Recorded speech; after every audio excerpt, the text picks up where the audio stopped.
Hello everyone, welcome back my channel. मैं एक new fan fiction start करने वाली हूँ, रूट ओमेगा। इसमें विंग ओमेगा है और वांगजी एक अल्फा। इस स्टोरी में हमें थोड़ा टाइम टेबल देखने को मिलेगा, जिसमें विंग टाइम टेबल करके मॉडल वर्ल्ड में आ जाता है। तो चलिए बिना देर के लिए स्टोरी को शुरू करते हैं। स्टोरी की शुरुआत में हमें लांग वांगजी का सीन दिखाया जाता है, जो अपनी नींव पर बैठा हुआ था और उसके सामने विभूषियान था, अपने हाथ में चाबुक लिए हुए। और वो इस वक्त बहुत ज्यादा गुस्से में था और वो लैंग वांगजी के ऊपर चाबुक बरसाने लगता है। वो चाबुक कोई मामूली चाबुक नहीं था, वो प्योर यिंग एनर्जी से बना हुआ चाबुक था। और लैंसन उन चाबुक के हर वार को सह रहा था और वो एक चिक भी नहीं निकालता। वो बस विभूषियान को देख रहा था।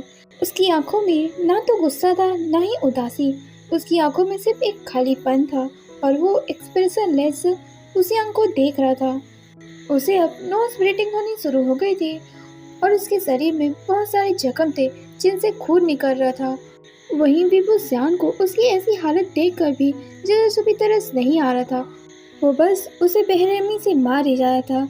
लैंसन खून की उल्टियाँ कर रहा था और वो बहुत बुरी कंडीशन में था। तभी वहाँ एक ओल्ड लेडी आकर कहती है, आसियान बेटा, तुम ये क्या कर रहे हो? रुक जाओ, उसे मारना बंद करो, वो मरने की कगार पे है। ये सुनकर हुसैन गुस्से में कहता है, मर जाए तो अच्छा है, जान छूटेगी मेरी इससे। ये सुनकर वो ओल्ड लेडी कहती है, आसियान ये तुम किस तरह की बातें कर रहे हो? वो तुम्हारा अल्फा है। ये सुनने के बाद तो हुसैन के जैसे तन बदन में आग ही लग जाती है। वो और जोर से लैंसन को मारता है। तब ओल्ड लेडी कहती है, आसियान प्लीज रुक जाओ, आखिर तुम इसे किस गलती की सजा दे रहे हो? अब इसने भला क्या कर दिया है जो तुम इसे मार रहे हो? इस पर हुसैन कहता है, मैंने इसे मना किया था टाउन में जाने से, फिर भी वहाँ गया था। तब वो ओल्ड लेडी तुरंत कहती है, हाँ क्योंकि मैंने उसे कहा था, मुझे नहीं पता था तुमने उसे मना किया है। अब इसे जाने दो, इसमें इसकी गलती नहीं है। ये सुनकर हुसैन रुक जाता है, पर वो अभी भी बहुत ज्यादा गुस्से में था और वो लांग वांगजी को और मारना चाहता था, लेकिन वो ऐसा नहीं करता और वहाँ से गुस्से में चला जाता है। तो वो ओल्ड लेडी तुरंत बेहोश हुए लैंसन के पास आती है और उसे चेक करने लगती है, जिसकी सांसें बहुत धीमी चल रही थी। और फिर वो कुछ अल्फा को बुला कर लाती है लांग वांगजी की मदद के लिए। वो दो अल्फा लांग वांगजी को इलाज के लिए वहाँ से ले जाते हैं। लांग वांगजी जो अनकॉन्शियस हो गया था, उसे जब वो होश आता है तो वो उठने की कोशिश करने लगता है।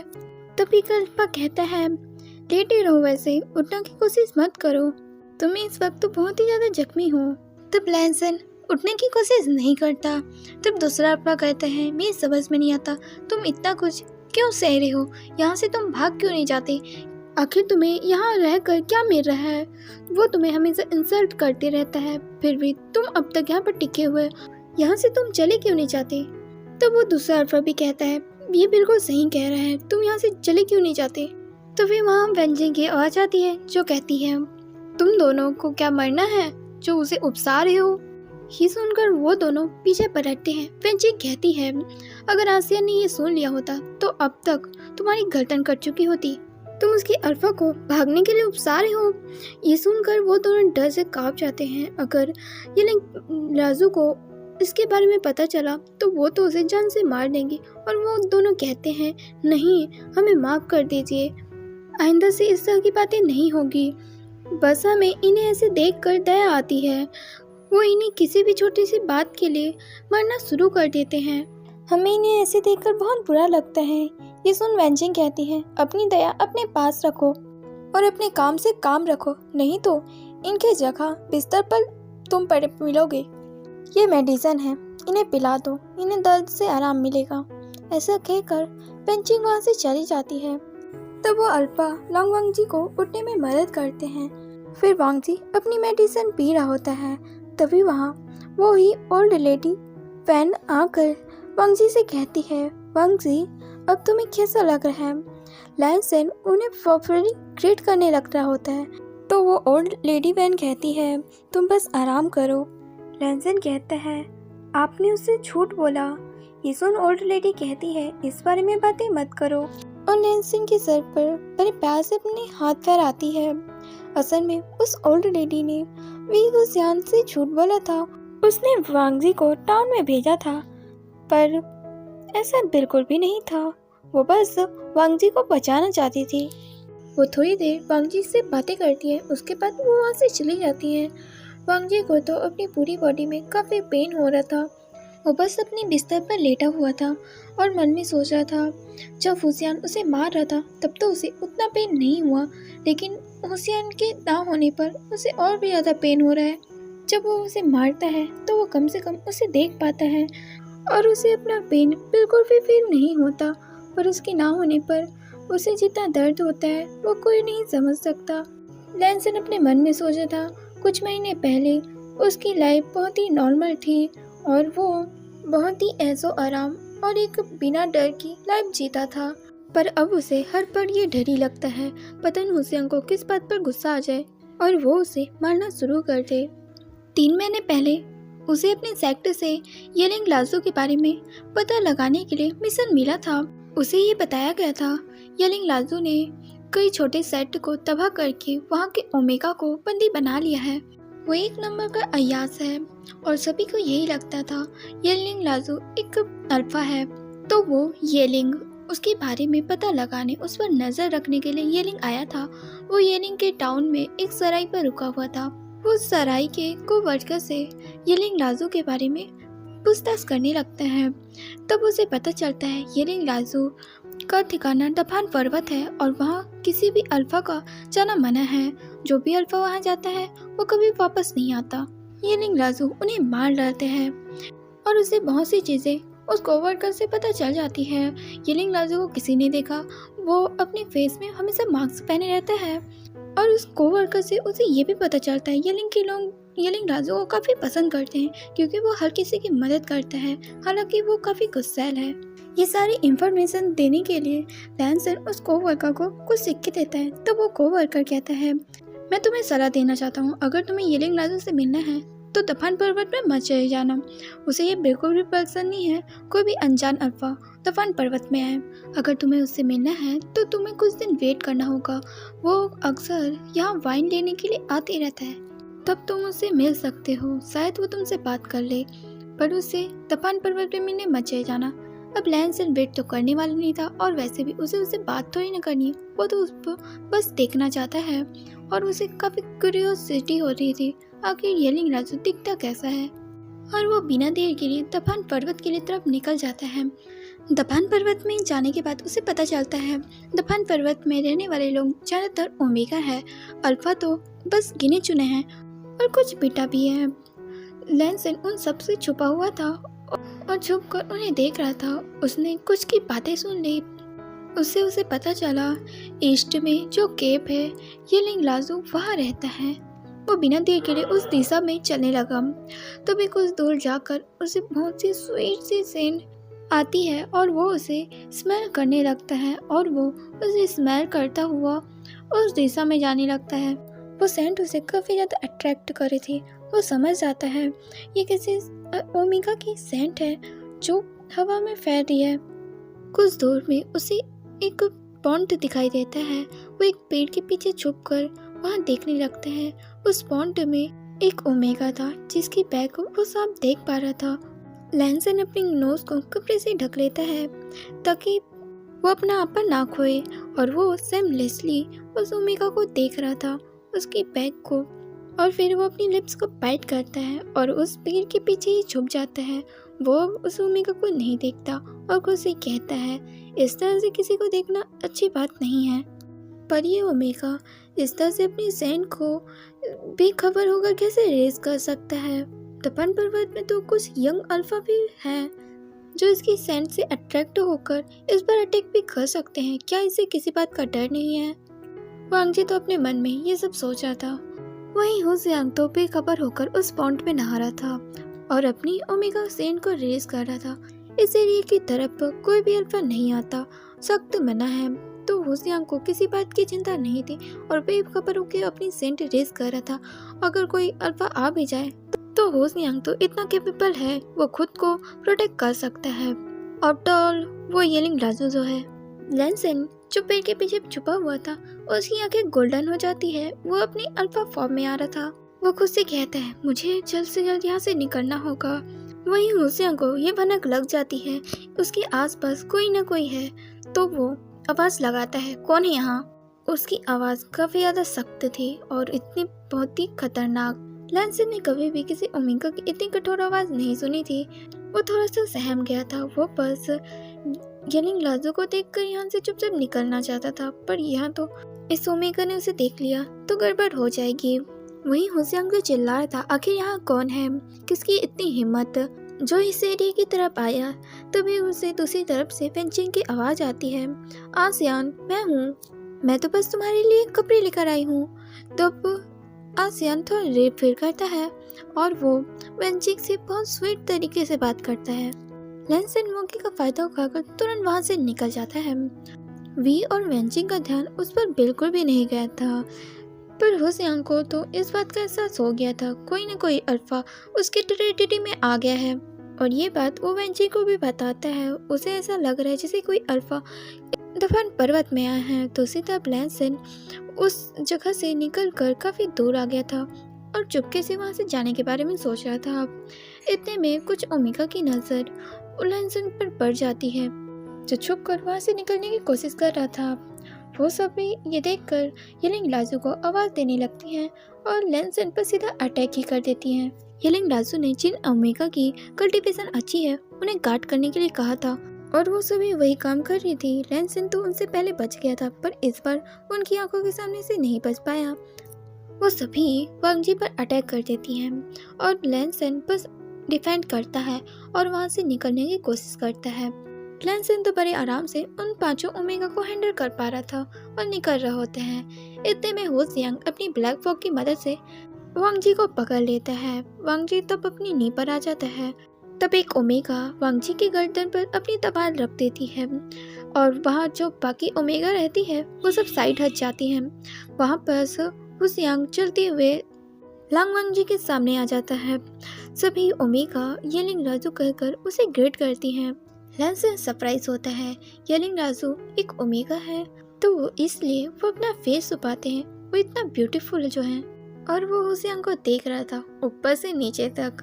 हुसैन बस अपनी इनर रोप में ही था और उसकी बॉडी थोड़ी रिवील हो रही थी। उसकी इनर रोप के कारण लैंसन उसकी पूरी बॉडी से वो देख पा रहा था और उसके माइंड ने थोड़े डर्टी थॉट लाने शुरू कर दिए थे।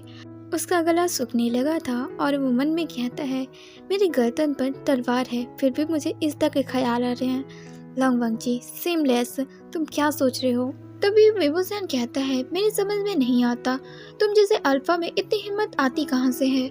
ये जानते हुए भी यहाँ किसी अल्फा का आना मना है, फिर भी मुंह उठाकर यहाँ चले आते हो। और बहुत गुस्से से वांगजी की तरफ देख रहा होता है। वांगजी तो कुछ नहीं कह पाता, वो बस एक टक उसे देख रहा था और वो कहीं न कहीं थोड़ा सा घबराया हुआ था। वो सियांग उसके फोरहेड रिबन को देखकर कहता है मुझे लैन से तो इस तरह की उम्मीद नहीं थी वो किसी के घर में इस तरह से घुसेंगे। और वो ऐसा कहकर लांग वांगजी के फोरहेड रिबन को टच करने लगता है। तब वांगजी अपने फोरहेड को पीछे लेता है और खुद को छुड़ाने की कोशिश कर रहा होता है। वो हुसैन के ब्लैक फॉग में पूरा जकड़ा हुआ था और वो खुद को मूव नहीं करा पा रहा था। तब वो कहता है मुझे छोड़ो और मेरे पवित्र तावीज को छूना बंद करो। इसे छूने का हक तुम्हें बिल्कुल भी नहीं है, तुम इसके लायक नहीं हो, उसे छूना बंद करो। विभूषण तब कृपी से स्माइल देता है और लैंसन के फोरहेड रिबन को पकड़कर खींचकर निकाल देता है। वी के हाथ में उसका पवित्र तावीज था। ये देखकर लैंसन थोड़ा डिसअपॉइंट और थोड़ा इमोशनल होकर हुसैन को देख रहा होता है। तब हुसैन कहता है आखिर इस चीज में ऐसा क्या खास है। और वो उस रिबन को अपने एक हाथ में रखा था और वो उसे घेर रहा होता है, उसे गोल गोल घुमा रहा होता है और कभी अपने हाथ में पहन कर देख रहा था। तब लैंसन कहता है तुम्हें मेरे फोरहेड रिबन को टच नहीं करना था, तुमने ऐसा क्यों किया, अब से तुम मेरे ओमेगा हो। तब तो विभूषण उसे अजीब तरीके से देखने लगता है और कहता है क्या कहा तुमने। तब वांगजी कहता है हमारे क्लैन में हमारे फोरहेड रिबन को वही छू सकता है जो हमारा पार्टनर हो, तुमने इसे टच किया है तो तुम अब से मेरे ओमेगा हो। ये सुनकर तो होशियांग शॉक्ड और वो कहता है ये क्या बकवास है, और वो लैंसन की फॉरहेड रिबन को फेंक देता है। ये देखकर होशियांग ने कैसे उसकी फॉरहेड रिबन को फेंक दिया उसे बिल्कुल भी अच्छा नहीं लगता, और वो कहता है पर मैं बिल्कुल सच कह रहा हूँ, हमारे क्लैन में यही नियम है, और तुमने मेरे फॉरहेड को टच किया है तो मैं तुमसे मैरिज करूँगा और तुम्हें अपनी वाइफ बनाऊँगा। ये सुनकर तो बाकी सब ओमेगा हंसने लगती हैं। तब होशियांग उनकी तरफ घूर कर देखता है तो वो बस अपनी हंसी को कंट्रोल करने की कोशिश कर रही होती है। वो ओमेगा जिसने लैंसन की गर्दन पर तलवार रखी थी वो कहती है येलिंग लाजू जरा देखिए इसे, इसकी गर्दन पर तलवार है फिर भी ये आपके साथ फ्लर्ट कर रहा है और आपसे मैरिज करने की बात कर रहा है। अब इस इंसान का क्या करना है जो आपको फ्यूचर हस्बैंड बनने की बात कर रहा है। ये सुनकर होशियांग कहता है बकवास बंद करो, और तुम आखिर तुम खुद को समझते क्या हो। वो भी सियान हो लॉन्ग वांगजी को घूरते हुए कहता है। तब वांगजी अपनी भोलेपन में कह देता है तुम्हारा अल्फा। ये सुनकर तो होशियांग का दिमाग ही पूरा हिल जाता है और वो वांगजी को एक स्लैप लगा देता है। मुझे अल्फा से नफरत है, इसे बंदी बना लो, मैं बाद में देखूंगा इसके साथ क्या करना है। होशियांग तो ये कहकर वहाँ से जाने लगता है। लैंसन उसे देख रहा होता है और बाकी सब ओमेगा लैंग वांगजी को बंदी बनाकर एक कॉटेज में ले आती हैं और उसे वहाँ बंद कर देती हैं। उसके चारों ओर एक बैरियर भी लगा होता है। लांग वांगजी ने अपने फॉरहेड रिबन को उठा लिया था और वो उसे पहन लेता है। फिर वो एक विंडो को खोलकर देखता है। कॉटेज के चारों ओर बैरियर लगा था। वो अपनी पावर का यूज करने की कोशिश करता है जो कि वो नहीं कर पाता। वो समझ जाता है होशियांग ने उसकी कल्टीवेशन को ब्लॉक कर दिया है। जब तक उसकी कल्टीवेशन अनब्लॉक नहीं हो जाती तब तक वो कुछ भी नहीं कर सकता है। पर उसे अब समझ नहीं आ रहा था होशियांग ने उसकी कल्टीवेशन को कैसे ब्लॉक किया और कब किया, उसे कुछ पता क्यों नहीं चला। वो अपनी घर पे हाथ रखता है और वहीं बैठ जाता है और सोचता है उसने कितने जोर से थप्पड़ मारा। पिछले 3-4 घंटे से लैंसन उसी कॉटेज में था। वो काफी ज्यादा तंग हो रहा होता है और उसे समझ नहीं आ रहा था वो यहाँ से बाहर कैसे निकले। पूरा दिन ऐसे ही निकल जाता है। लैंसन अभी भी उस कॉटेज में ही था। अगले दिन लैंसन जो मेडिटेशन कर रहा होता है उसे अब भूख लगने लगी थी। किसी ने भी उसे खाना नहीं दिया था, न ही कोई उसे देखने आया था। वो काफी ज्यादा तंग हो रहा था। वो खुद से कहता है कुछ घंटे और जब उसकी कल्टीवेशन अनब्लॉक हो जाएगी तो वो यहाँ से निकलने की कोशिश करेगा। वो खुद को दिलासा देता है और कार्टूस के अंदर में ही चक्कर लगा रहा होता है और अपनी पावर का यूज करने की कोशिश करता है। तो कभी अपनी शॉट प्रैक्टिस करने लगता है। उस कॉटेज में कुछ भी नहीं था, बस एक मटके में पानी रखाया हुआ था और एक कंबल था जिसे बिछाकर लैंसन बैठ जाता है और वो सोच रहा था कोई इसे देखने आएगा भी कि नहीं। और वहीं बैठा बैठा वो भी उस जान के बारे में सोचने लगता है। एक ओमेगा होने के बावजूद वो इतना ज़्यादा स्ट्रॉन्ग है, उसने क्या नाम कमाया है, लोग उसके नाम से ही डरते हैं। वो तो सब पर डोमिनेट होता है। एक ओमेगा होने के बावजूद सच में वो कितना ज़्यादा यूनिक है और ब्यूटीफुल भी है। और वो स्माइल करने लगता है और वो उसी उनके बारे में सोच रहा था। उसकी आंखों के सामने उस बार बार उसका फेस आ रहा था और उसकी रेड आइज को याद कर कर लैंसन थोड़ा घबरा जाता है। उसकी कातिल आंखें, पता नहीं वो ओमेगा मेरे साथ क्या करेगा, मुझे यहाँ से निकलना होगा, लैंसन यही सोच रहा था। दूसरी तरफ वीबू सियान जो अपनी केप में था उसका हीट साइकिल चल रहा होता है। वो खुद को टच कर रहा था, अपने नेल्स अपनी बॉडी में गरा रहा होता है और उसका काफी पेन हो रहा था। वो इस केप से बाहर ना जाए इसलिए उसने खुद को जंजीर से बांध रखा था। वो बस अपनी आहें भर रहा था। नाइट में हम कुछ ओमेगा को देखते हैं जिन्हें ये पता चलता है वांगजी बैरियर डोर वहाँ से भाग चुका है।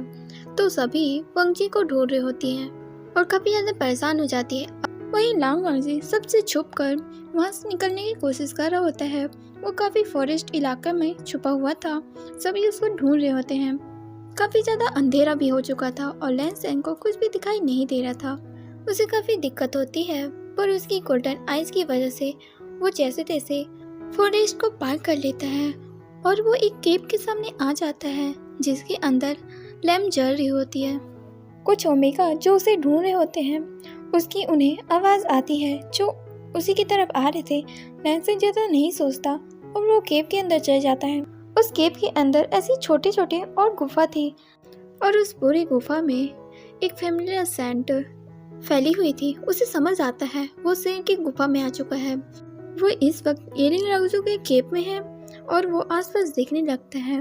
उसे वुसियांग के रोने चिल्लाने की आवाज़ सुनाई देती है, जो इस वक्त बहुत ज़्यादा तड़प रहा होता है। लैंसन तो पहले यहाँ से जाने के बारे में सोच रहा था, पर विभूषण की ऐसी आवाज़ सुनकर उसके पैर ही काम नहीं करते। वो एक कदम भी आगे नहीं बढ़ा रहा था। उसने अपनी मुट्ठी बीची और खुद को कंट्रोल करने की कोशिश करने लगा। विभूषण की स्ट्रॉन्ग ओमेगा सैंड की वजह से वो खुद को कंट्रोल नहीं कर पा रहा था और वो खुद भी चाहता था हुसियांग को देखना। उसने खुद के लिप्स को बाइट किया और हुसियांग को याद करने लगा कैसे वो उसके सामने आया था। उसका फेस, उसका अट्रैक्टिव फिगर। वो खुद के कंट्रोल से बाहर जाने लगा और वो अपने कदम उस केव की तरफ बढ़ाने लगा जहाँ से हुसियांग की एकदम स्ट्रॉन्ग ओमेगा सेंट बाहर आ रही थी। जब वो उस केव के अंदर गया तो उसने विभूषण को देखा जो अपने इनर रूप में था और उसकी चेस्ट जो इनविजिबल हो रही थी। हुसियांग ने अपनी चेस्ट पर अपनी ही नेल्स गराए हुए थे। उसकी ट्राउजर भी लूज थी। वो काफ़ी हॉर्नी लग रहा था और वो अपने हाथ पर बाइट कर रहा था। लैंसन उसकी तरफ अपने कदम बढ़ाने लगा। जब हुसियांग को उस बात का एहसास हुआ कोई उसकी तरफ आगे बढ़ रहा है तो वो अपनी आंखें बंद किए हुए कहता है, जो कोई है यहाँ से चले जाओ, आगे बढ़ने की कोशिश मत करना। लैंसन अपनी गोल्डन आंखों के साथ हुसियांग को देख रहा था और वो तो पूरा बहक चुका था और वो अपनी सेड्यूसिंग अल्फा सैंड को रेस करने लगा। विभूषण चिल्लाने लगा, जाओ यहाँ से, मेरे करीब मत आओ। वो रोने लगा और वो जहाँ बैठा हुआ था वो खड़ा हो गया। उसने हाथों और अपने पैरों में जंजीर बांध रखी थी। उसे काफ़ी ज़्यादा आवाज़ होने लगी। हुसैन बहुत ज़्यादा घबरा गया। इस वक्त वो बहुत ज़्यादा वीक है।